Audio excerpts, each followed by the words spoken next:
কি যে করতে এলাম এই অলস ব্যক্তির কাছে কে জানে। এই পেন ভাই, ডাকতো মালিককে। ও মালিক, ওঠো, এত ঘুমোলে হবে? মালিক আমাদের কেন আনলো বলতো? আরে ভাই, আমারও তো একই প্রশ্ন, কেন আনলো আমাদের? আমরা যদি অন্য কোনো কাজের ব্যক্তির কাছে যেতাম তাহলে হয়তো ভালো হতো।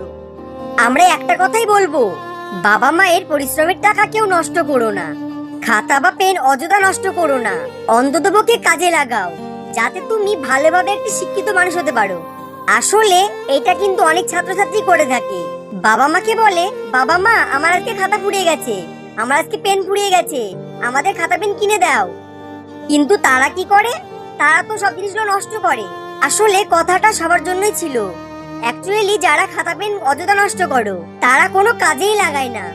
ভিডিওটা ভালো লাগলে একটি লাইক, একটি কমেন্ট করে জানাবেন, আর সাবস্ক্রাইব করতে ভুলে যাবেন না। ধন্যবাদ।